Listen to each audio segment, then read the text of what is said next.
Em chào chị nhá. Vâng. Chị ơi, chị cho em hỏi thăm cái thằng cu mà thất lạc nhà em mới tìm về á, cháu có hay đến quán chị không? Dạo này tôi không thấy đâu. À thế à? Dạo này tôi không thấy đâu. Thế em cảm ơn chị nhá. Anh ngồi chơi nhá. Bây giờ chị tìm đâu mà tìm nó coi.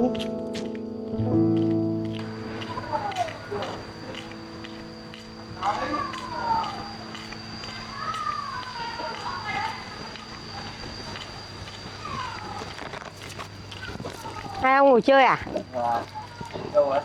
Chú cho tôi hỏi tí. Chú có thấy thằng con trai riêng của tôi hồi này nó có hay đến quán chú nước nôi gì không chú? Không, em không biết cái này đâu. Chú không thấy đến đây à? Không phải nó đến. Tôi cảm ơn nhá.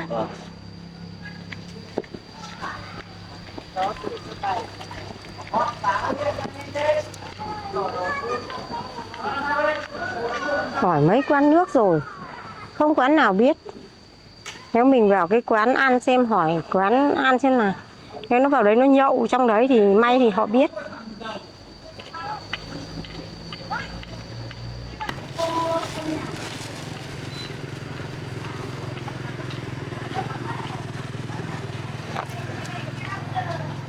Cô bán hàng cô ơi. Chị hỏi gì ạ? Cô cho tôi hỏi thăm tí, dạo này cô có thấy thằng con trai riêng của tôi nó hay vào đây nhậu như vậy không cô?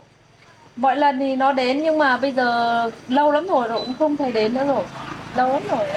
Dạo này không thấy nó đến đây à cô? Không ạ, thời gian trước thì nó đến ạ. Vâng. Thế tôi cảm ơn cô nhé. Vâng ạ. Bây giờ không biết đi tìm nó đâu đây cô ạ. Vâng, thế thì chị cứ đi tìm đi. Vâng, tôi cảm ơn nhé.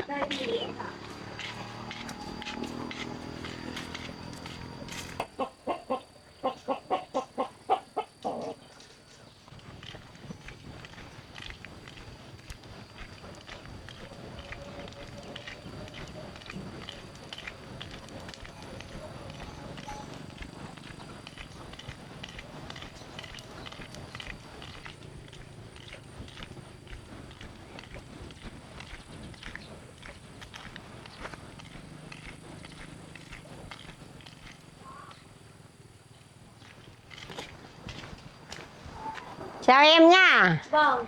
Em bán quán à? Vâng ạ. Chị có chút việc muốn hỏi em tí. Vâng. Chị hỏi em tí là dạo này em có thấy cái thằng con trai thất lạc chị mới tìm về nó hay đến quán này không em? Cái thằng cu đấy à, nhà chị đấy à? Ừ. Có một thời gian dạo trước thì cái nhóm của bọn nó vẫn đi về đây uống nước ở nhà em mà. Nhưng mà mấy hôm nay thì bọn em không thấy đâu. Ôi chẳng là hôm nọ chị quá mồm, chị chửi nói nặng với nó. Thế là nó bỏ đi.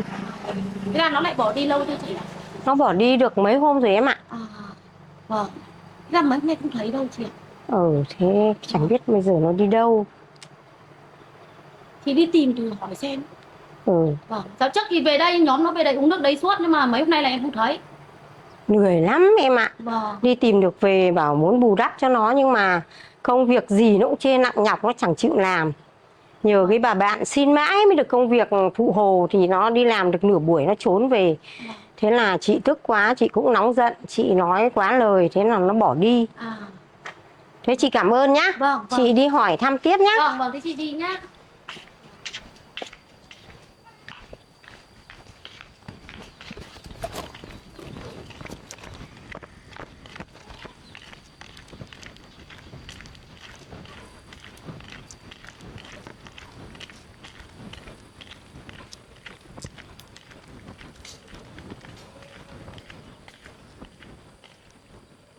Thế bây giờ biết đi tìm ở đâu bây giờ? Chỉ có một tí nóng giận mà lỡ nói con. Bây giờ tìm thế nào cho thấy nó. Đã bao nhiêu năm tìm kiếm mới tìm được, gặp được con. Bây giờ chỉ có một phút nóng giận nói nó thì nó bỏ đi. Kiểu này bao giờ cho tìm lại được nó đấy. Chán quá.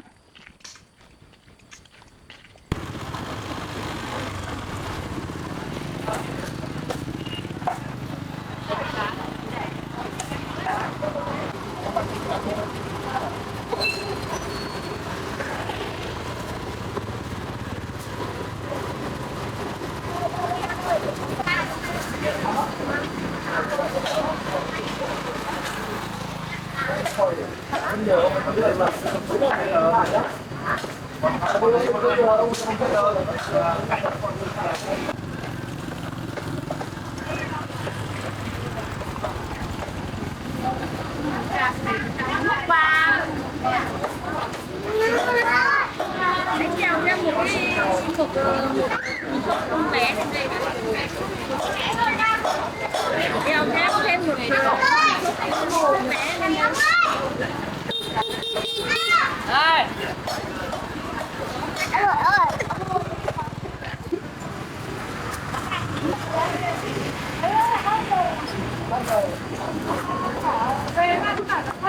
Tần còn là chín không?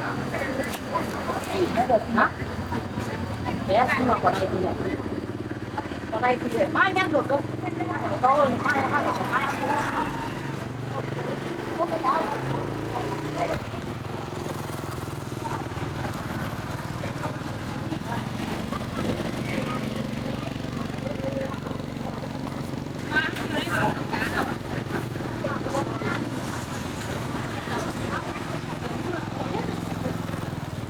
bao nhiêu mà nó phải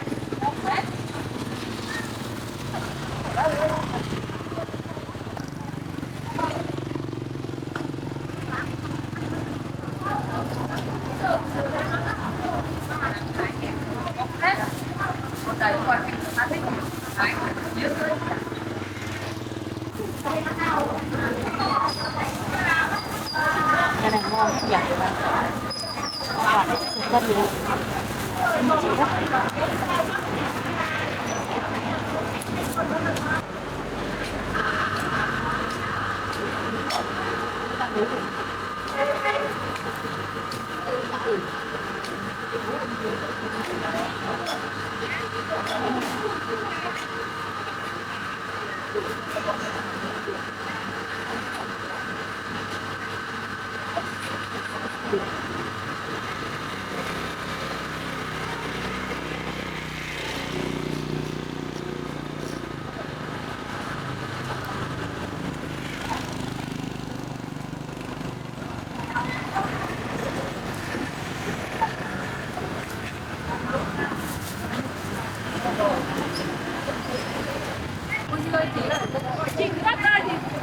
Mua đi em.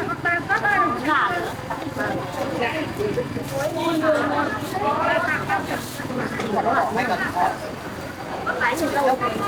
Chốc cải à?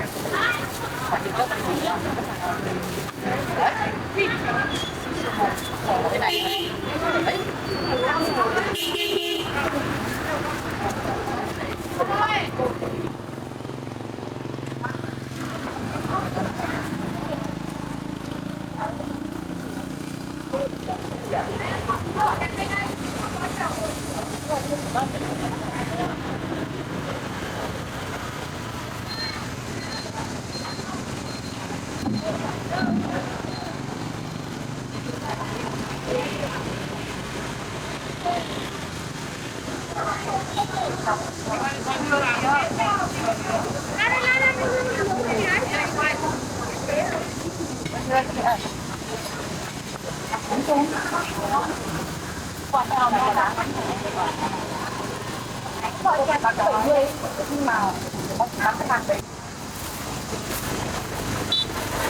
Ngọt không?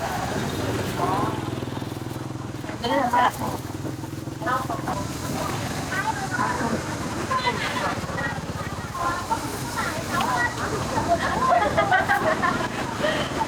Cô nó có đổ cháu.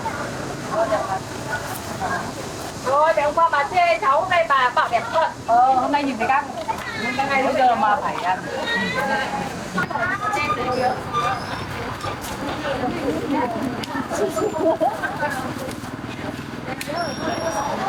Thế chị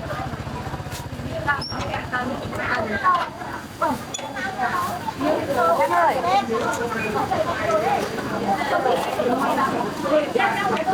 cái trong cơ thể là lan rồi. Ở đâu ấy? Trong bao này cần gì? Ở đâu? Ở đâu? Ở đâu? Đang còn nấu cái ra chim mà đâu?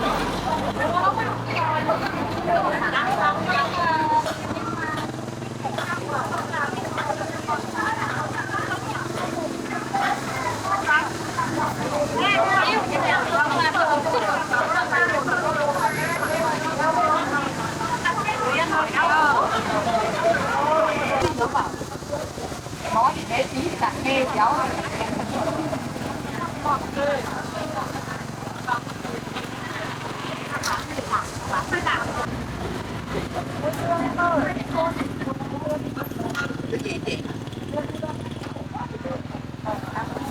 ngọt không chị? Quả.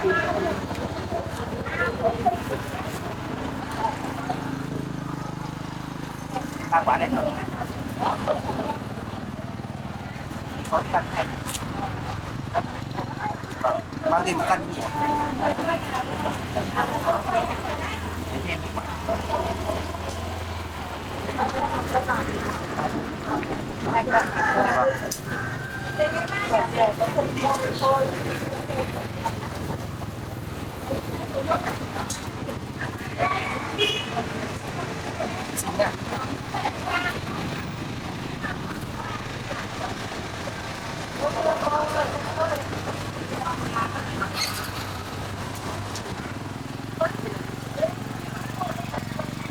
Cái bán bao tiền cân dưa đấy? À, đó, chị có biết đâu.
Lần trước đến đã không gặp được Hùng. Hôm nay đi ngang qua đây chắc phải xuống đây xem có gặp được nó ở nhà không.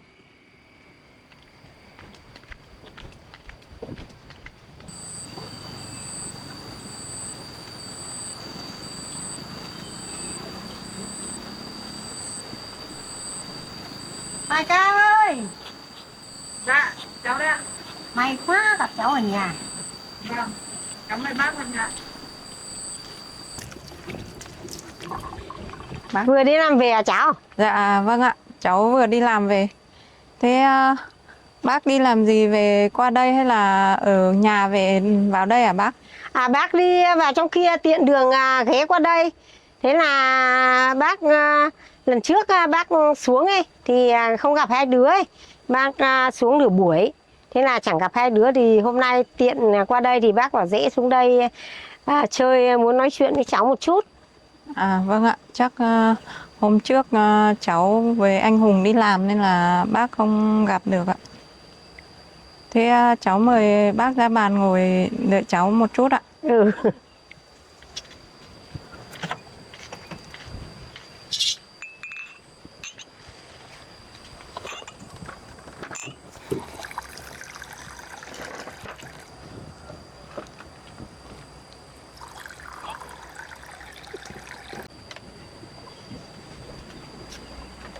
Thế Hùng nó chưa đi làm về à cháu? Dạ anh Hùng chưa đi làm về đâu bác ạ. Dạo này anh ấy bận công việc nhiều quá nên là cũng hay đi về muộn lắm bác ạ. Tại vì vừa rồi ấy, thì Đức cũng bị ốm mất 2-3 ngày nữa nên là giờ công việc dồn vào ấy, anh ấy phải làm thêm bác ạ. Ủa, thế cháu tôi ốm à? Dạ. Thế mà nó chẳng nói gì với tôi cả. Dạ, chuyện này thì cháu cũng không biết bác ạ. Không biết là anh ấy chắc bận quá nên là không được thông báo cho bác. Chỉ thấy anh ấy kể là có gọi cho mẹ của Đức ấy, thông báo qua là Đức bị ốm với lại ông bà ngoại của Đức nữa để thông báo và hỏi thăm xem mọi lần Đức có ốm như thế không để còn biết đường chữa trị cho Đức bác ạ. Nhưng mà may quá thì Đức chỉ ốm bình thường nên là không phải đi viện bác ạ. Khổ thân thằng bé. Thế mà chẳng ai nói gì cho tôi biết. Chẳng gì thì nó cũng là cháu nội tôi. Cũng máu mủ ruột thịt của tôi. Chẳng gì thì trong gia đình thì cũng phải báo cho tôi biết chứ. Đây chẳng nói gì với tôi cả. Dạ chắc là ốm nhẹ nên là anh Hùng không thông báo cho bác ạ. Thương thằng bé quá. Ngày xưa thì tôi cũng có lỗi với mẹ nó. Tôi cũng không được dìu dắt là mẹ con nhà nó. Tôi có lỗi. Thế nhưng mà bây giờ thì tôi biết lỗi rồi. Tôi cũng muốn bù đắp cho cháu nó được như người ta. Thế mà nhiều lúc muốn đón cháu về để chơi ấy. Nhưng mà cháu thì bà mấy cháu thì ít khi gặp nhau, cho nên là muốn đón cháu về thì sợ giấc ngủ của cháu ấy không được trọn vẹn. Đêm hôm thì lại nhớ bố, nhớ chỗ ngủ của cháu, lạ giường lạ ấy thì tôi không dám đón. Thế nhưng mà nhớ cháu lắm Mải Ca. Dạ vâng ạ. Cháu cũng biết là bác có tình cảm với Đức. Lần sau thì cháu sẽ khuyên anh Hùng nếu mà có chuyện gì thì thông báo cho bác ạ, cho bác đỡ lo. Lần sau có chuyện gì thì Hoài Ca nhớ khuyên Hùng là phải bảo cho tôi biết nhé. Dạ vâng ạ. Thế vừa rồi cháu tôi nó ốm như thế nào? Nó ốm đau ra sao hả Hoài Ca? Dạ cũng may mắn là Đức chỉ bị cảm cúm thông thường thôi bác ạ. Thì, May quá. Vâng, thì Đức bị sốt cao bác ạ. Anh Hùng cũng có mời bác sĩ đến khám cho Đức. Bác sĩ khám hết mọi thứ thì bác sĩ chỉ bảo là bị cảm cúm và không sao, uống thuốc để hạ sốt thì cháu sẽ đỡ và khỏi dần. Nên là cháu với anh Hùng thì thay nhau túc trực cả ngày cả đêm. Thì đến vài hôm nay thì Đức cũng hết sốt và khỏi rồi bác ạ. May quá. Thế là có Hoài Ca bên cạnh chăm sóc là tôi cảm ơn nhá. Dạ vâng, không có gì đâu bác ạ. Tại vì anh Hùng cũng yêu thương Tony, con cháu như con đẻ thì Đức thì cháu cũng như thế, cháu cũng thương Đức như con đẻ của cháu thôi bác ạ. May mắn quá có Hoài Ca bên cạnh. Còn đàn ông thì chẳng mấy khi là biết về những cái bệnh tình nhỏ nhoi của trẻ con đâu cháu ạ.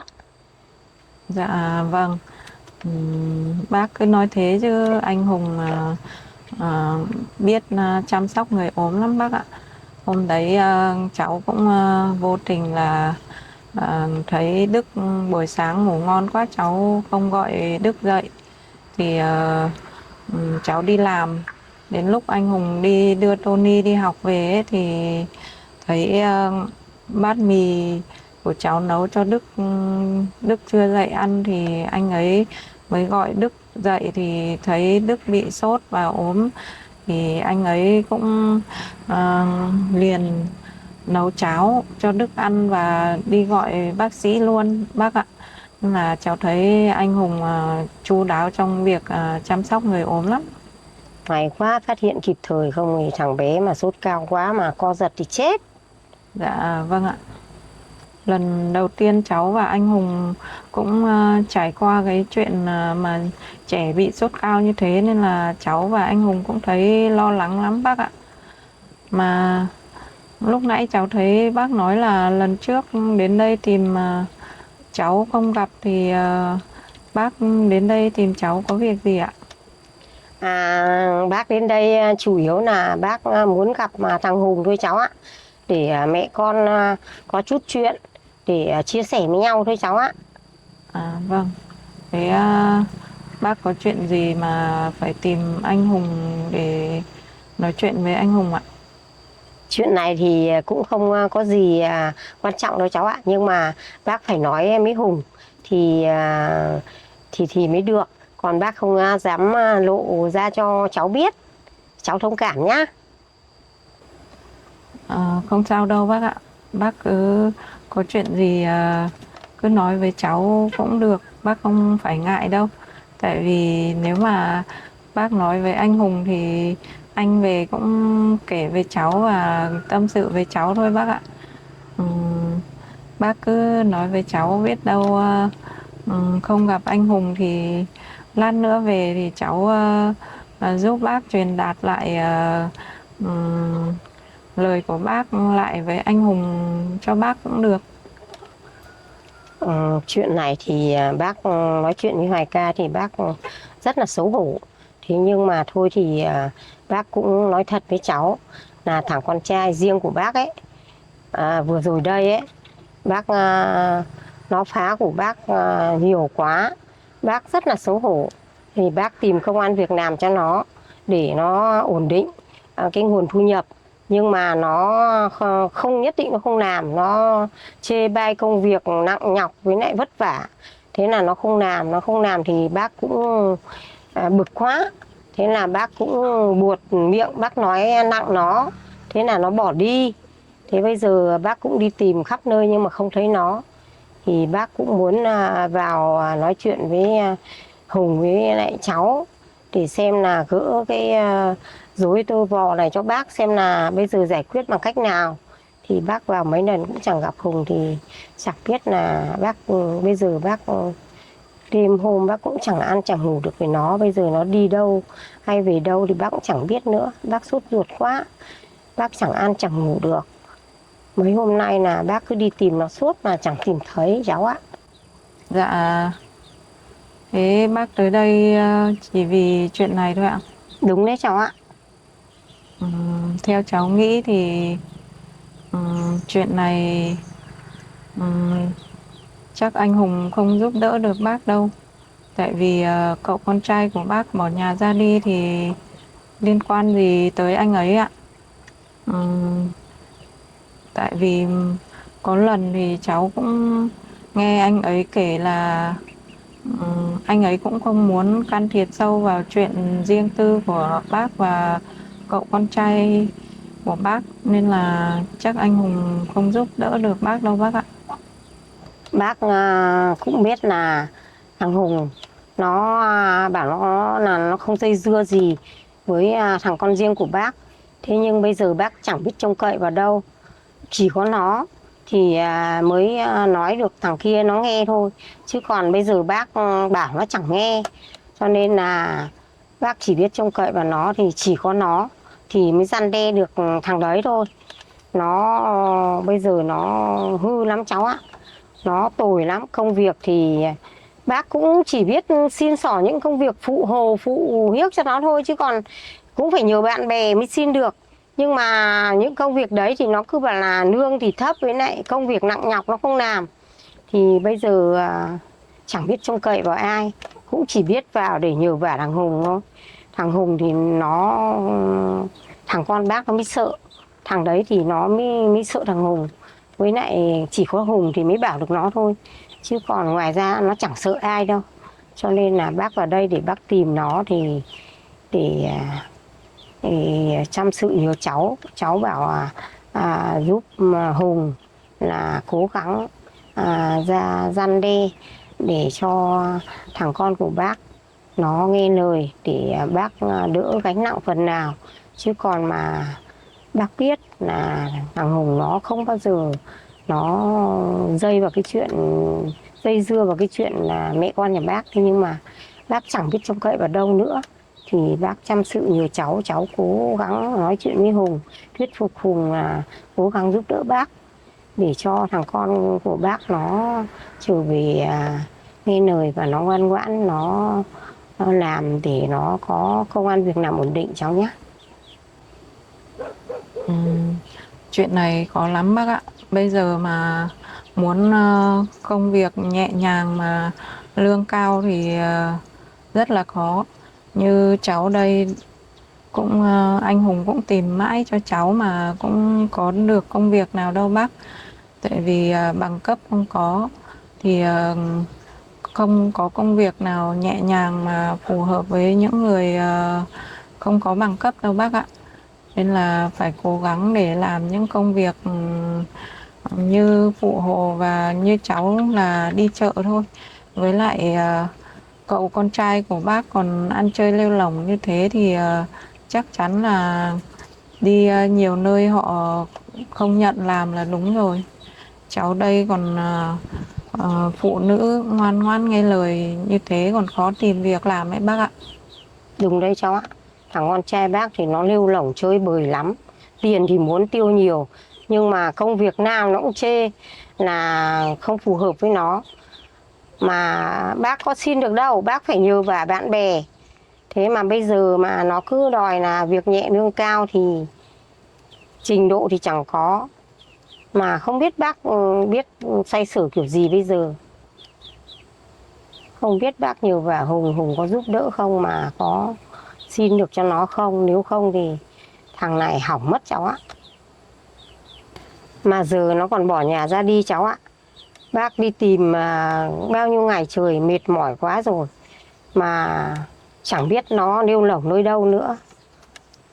Bây giờ giả sử mà bác tìm được nó về ấy, thì nó chẳng có công ăn việc làm ổn định. Bây giờ cái thân của bác già như thế này, ngày nó tiêu mấy trăm nghìn của bác, thì hỏi là lấy đâu ra tiền để mà chi tiêu. Bây giờ bác già rồi, làm sao mà bác cho nó được suốt đời được. Bây giờ bác chỉ mong muốn là trông cậy vào thằng Hùng, cho dù là không phải giọt máu chung bố chung mẹ, nhưng mà muốn hay không thì cũng còn một chút tình cảm trong gia đình.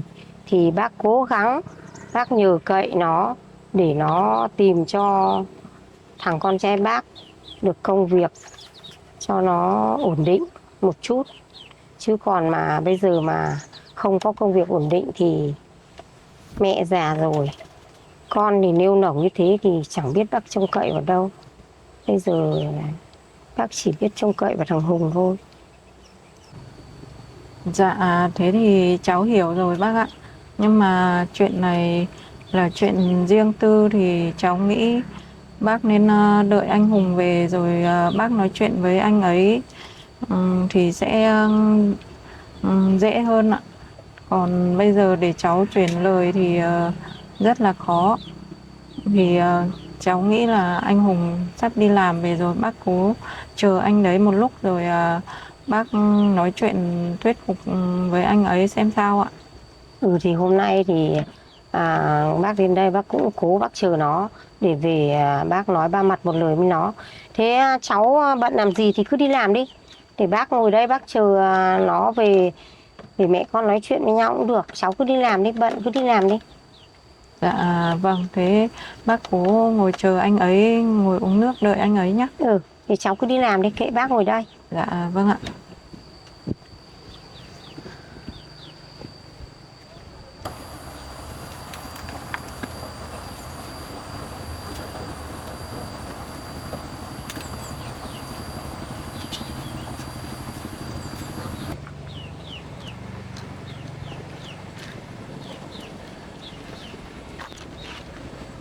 Bác ơi, bác ngồi chờ anh Hùng một lúc nhé. Cháu tranh thủ nấu cơm với nhặt rau để nấu đợi anh ấy về rồi ăn cho sớm để chiều anh còn đi làm ạ. Cháu cứ cắt rau đi. Dạ vâng ạ.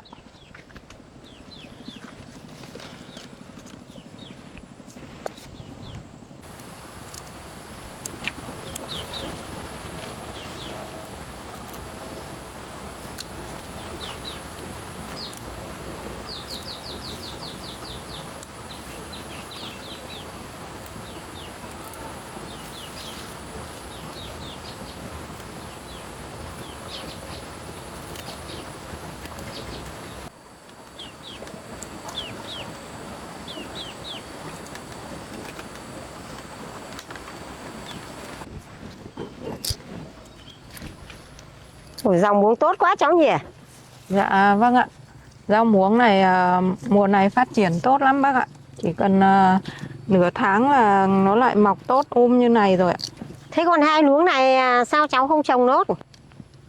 Dạ hai luống này thì vừa rồi cháu cũng có trồng rau dền với lại rau mồng tơi, nhưng mà nó già cỗi mất rồi, cháu cũng chưa kịp tra lại đợt nữa bác ạ. Với lại mùa này thì có mỗi rau mồng tơi, rau muống với lại rau dền, nên là rau đấy thì cũng khó bán lắm bác ạ. Chỉ cấy để mình ăn thôi, nên là cháu cũng trồng ít. Mùa này họ chỉ thích ăn hoa quả là nhiều thôi bác ạ. Thế thì cũng trồng phục vụ gia đình, rau sạch là chính cháu ạ. Vâng.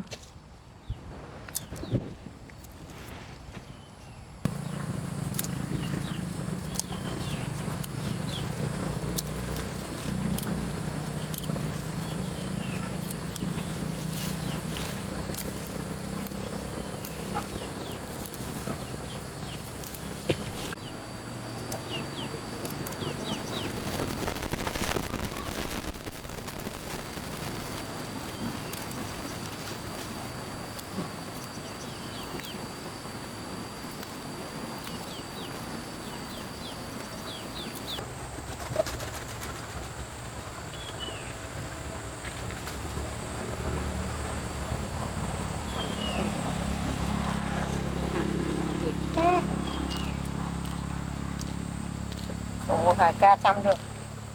Càng đu đủ này đẹp thế nhỉ? Đang ra quả rồi.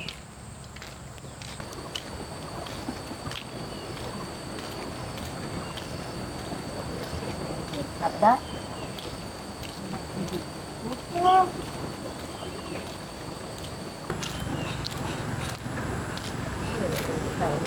Thật đấy. Tắt. Ngan gà cũng nhiều. Ở đây gần sông gần suối, tuy đất chật hẹp nhưng mà chăn nuôi nó mát mẻ. Con vật cũng lớn mà cây cối cũng phát triển ác.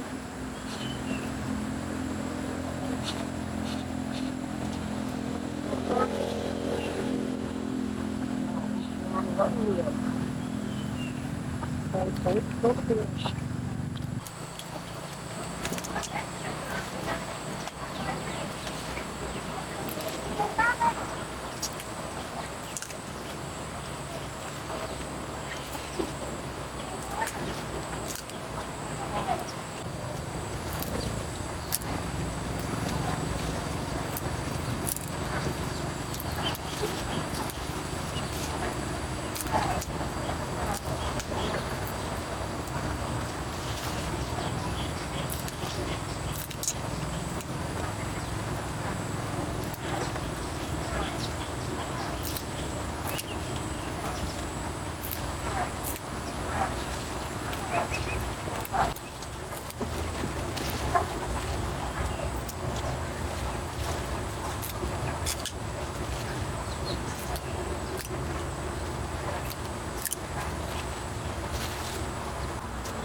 Ôi dồi ôi, cháu mát tay trồng được hàng đu đủ tốt thế.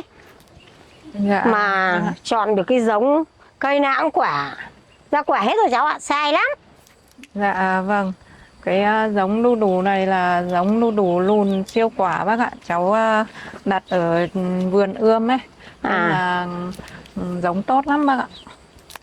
Cây nào cũng có quả mà tôi đu đủ cái chẳng lẫn cây đu đủ đực nào cả. Vâng. Thì tiện cái chỗ bờ rào đấy cũng trống nên là cháu tranh thủ cấy vào được quả nào thì được bác ạ. Tốt quá. Rau này non quá cháu nhỉ? Vâng.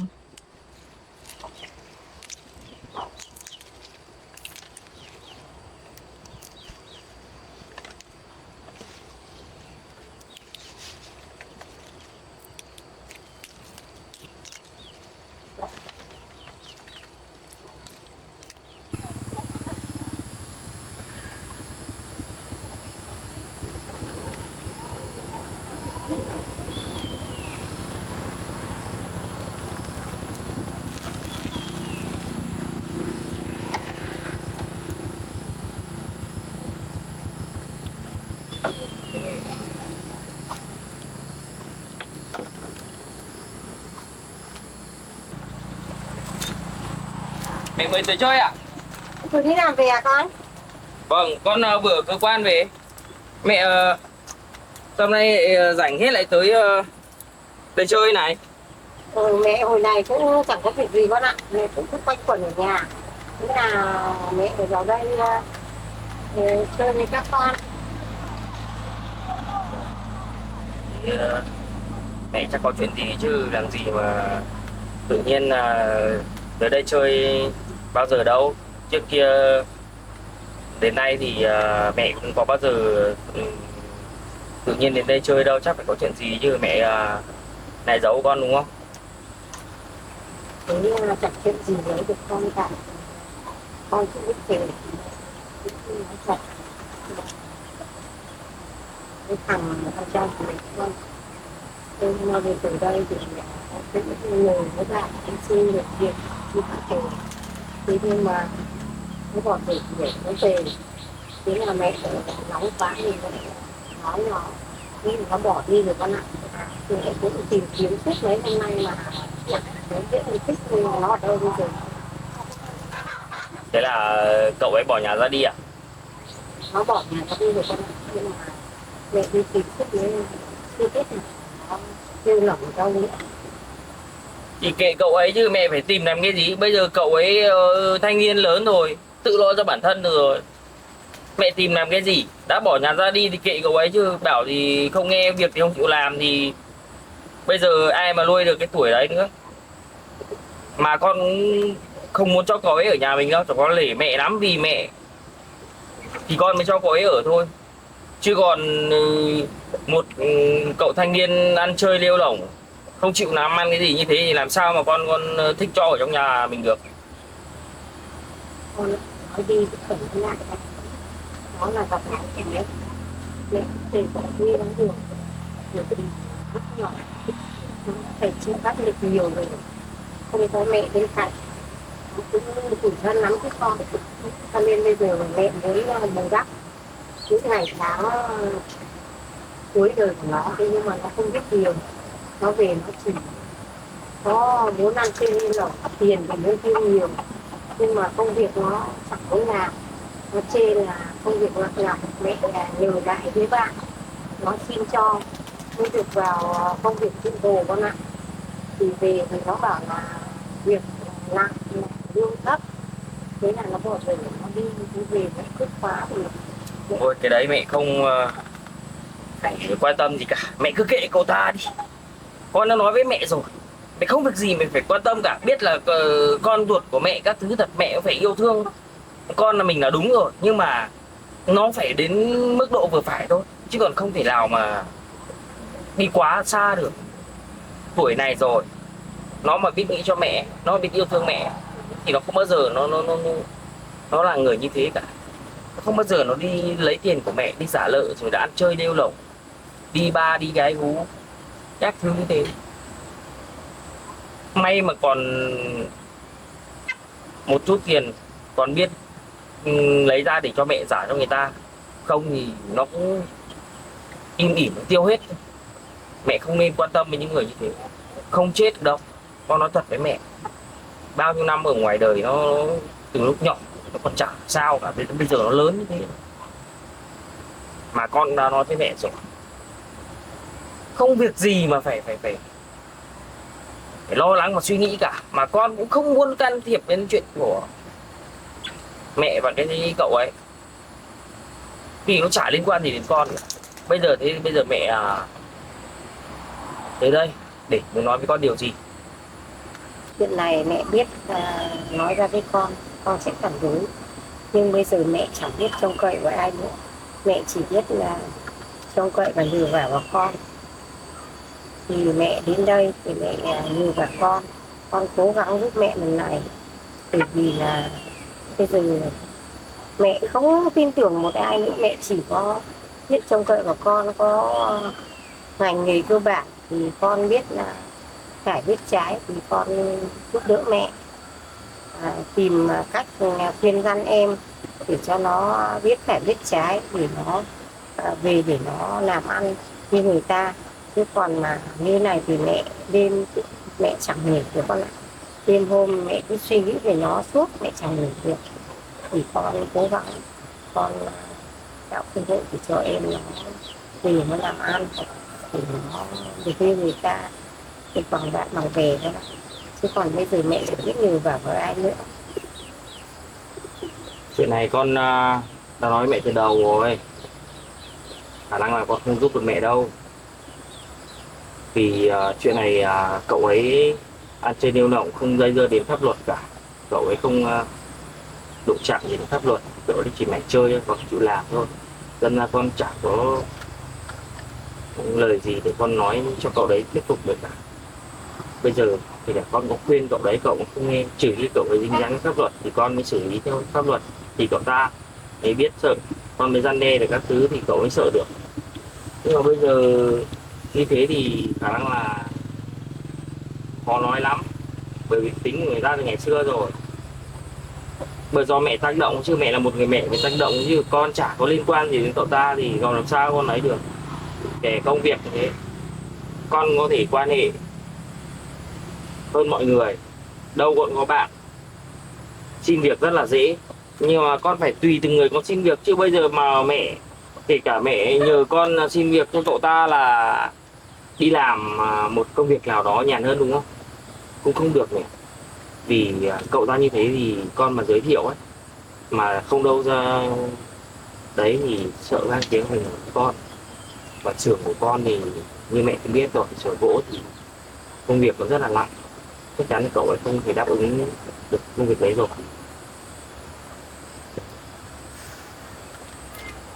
Bây giờ mà cậu ấy làm gỗ, làm xưởng thì làm gì cậu ta làm? Là đòi làm quản lý thì một chữ bể đôi không biết thì làm sao mà làm được quản lý. Nên mẹ chuyện này tốt nhất là đến đâu ra đến đấy thôi, không thể cố làm gì cả, cố mình hết sức mình làm cái gì. Biết là con ruột của mình, máu mủ của mình, nhưng mà bây giờ mình phải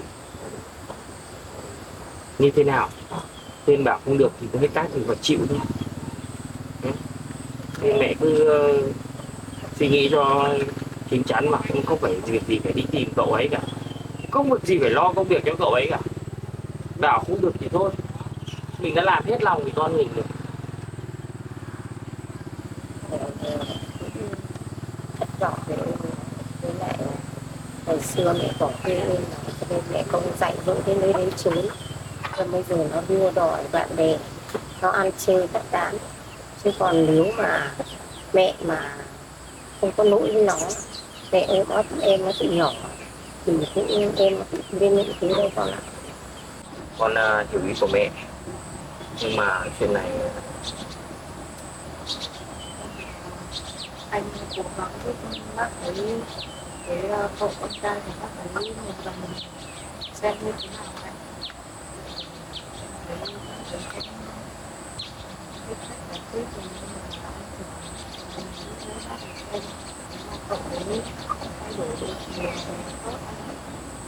không được đâu, Hải ca khó lắm, không được đâu.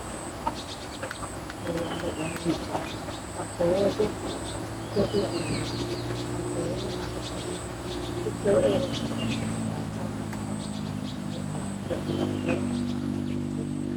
còn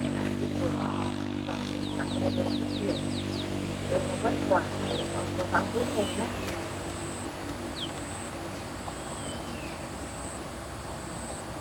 Bây giờ ấy, nói chung là con giúp khả năng con giúp được, nhưng mà sự ảnh hưởng đến tiếng của con nên mẹ thông cảm với con. Không được đâu mẹ, cậu ấy, con lạ gì tính những người như thế, chỉ được 2-3 buổi thôi là lại bắt đầu đâu vào đấy ngay, làm gì có bao giờ chịu làm đâu. Bây giờ xin cho xong rồi 2-3 buổi lại còn bỏ việc của người ta, mất việc, ảnh hưởng đến công việc của người ta, xong là chưa nói đến khúc mắc nội bộ, đến công ty của người ta thì sao, đến lại gây sự các kiểu này kia đó thì thôi, tốt nhất là mẹ cứ kể cậu ta đi. Con đã nói với mẹ một là một, con không bao giờ giúp. Thì phải sợ thì mình cũng đừng chỉ có con biết được mẹ, chỉ còn bây giờ mẹ nói thì nó chỉ có từ nào để cho qua ngày, còn nó không nên được mẹ. Chuyện này con hiểu, mẹ không nhờ vả được ai ngoài con thì mẹ mới đến đây như thế, nhưng mà con đã nói rồi, con không giúp được mẹ đâu. Ui, cái chuyện này con chịu. Bây giờ mẹ tự đi lo với người con của mẹ.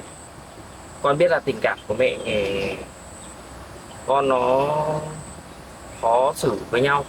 Đấy. Mẹ con không bao giờ mẹ bỏ người con là đúng, vẫn phải lo cho. Nhưng mà mẹ thông cảm cho con, mẹ cũng là một người mẹ của con thật, nhưng mà con không thể giúp được mẹ. Bởi con nhìn chắc chắn là cái tư cách của cậu ấy không làm được một cái gì. Bây giờ công việc của con còn nhiều lắm, mẹ không thể biết được đâu. Làm ngày làm đêm mà không xong. Mình biết là con rất công việc nó không được kia, con mở sửa đó, mở sửa kia, thì con còn đi làm việc là tự mẹ biết là như thế, nhưng mà bây giờ thì ngoài con ra sao ai biết được mẹ thì không. Rồi, chuyện này bỏ đi mẹ, không nói đến.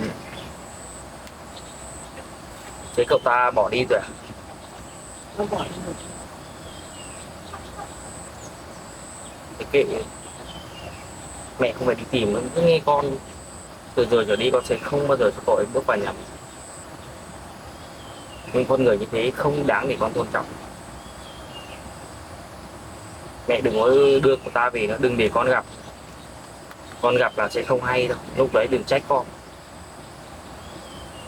Mọi chuyện đến đây là kết thúc, con không nói đến chuyện này nữa. Và con sẽ không bao giờ con can thiệp vào như người con nói trước kia, không can thiệp được.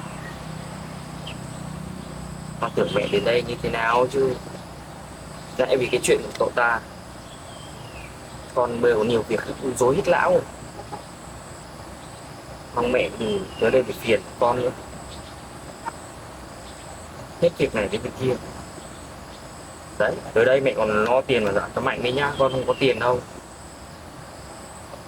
Sắp xếp làm sao giả cho Mạnh để cho nó còn đi làm ăn. Không lại mang tiếng là đi vay tiền, không lừa người ta, không giả được cho người ta như thế, ảnh hưởng đến cái tiếng của mình. Lần sau vay đâu khó lắm, không có uy tín thì làm sao mà vay ở đâu được.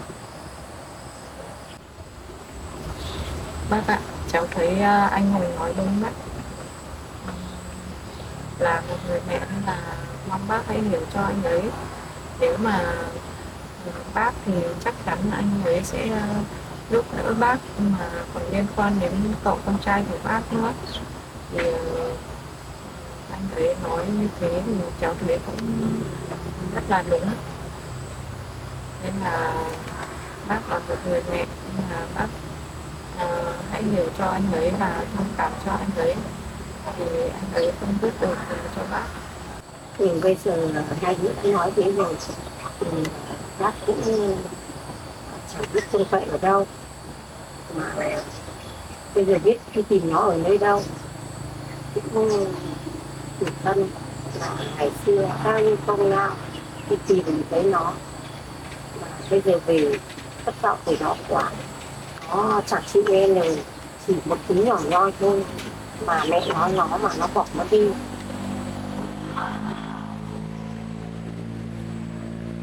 Có thể gì không, nhưng mà nó chịu về thì con cố gắng cứu cứu mẹ một lần nữa, bảo gan lên giúp mẹ. Thì còn mẹ phải biết trông cậy vào ai. Không, cái đấy mẹ không không phải nói nữa, con thì không giúp đâu. Nói luôn là con sẽ không giúp, mẹ không phải nói thêm một điều gì, con đang đau đầu lắm rồi. Thì cũng chưa rồi. Thì bác xin phép bác về với cháu ạ. Mẹ rồi. Nhưng mà bây giờ muộn rồi, ăn cơm với cháu ạ. Tôi bác cũng chẳng yên tâm nào để mà ăn được với cháu ạ. Thì bác xin phép bác về đây. Thì mẹ về nhé.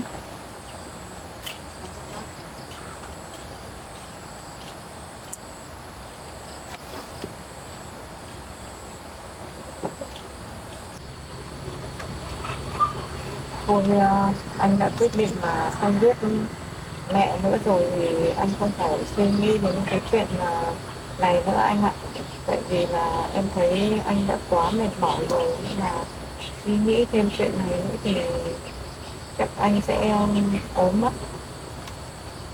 Được, thì cũng biết là như thế, nhưng mà bây giờ bà cũng khổ vất vả, giúp thì cũng không được, bởi vì cậu ta chắc chắn là không làm được việc rồi. Bảo khuyên cậu ta thì cũng gần như là không thể rồi, mình chả là cái gì cả để khuyên cả. Bà là một người mẹ, bà không khuyên được thì làm sao mà mình khuyên thì cậu ta nghe được. Bây giờ cứ quanh quẩn mới là khổ thôi, suốt ngày hết tiền long rồi lại bây giờ lại đi tìm nữa thì cậu ta chẳng có lương tâm gì để cho bà như thế. Tốt cho mẹ thôi, anh đã quyết định vậy rồi thì anh không suy nghĩ nữa anh ạ. Bây giờ anh vào nhà thay quần áo rồi nghỉ ngơi để em đi nấu cơm cho anh ăn nhé. Được, thôi bỏ qua chuyện này đi. Bây giờ như anh nói vừa nãy là thôi, mình không giúp thì thôi, không phải bận tâm nữa, mình cũng phải nhiều việc để làm. Thì em thì ấy thì anh thay cái phần nhà phụ em nhé.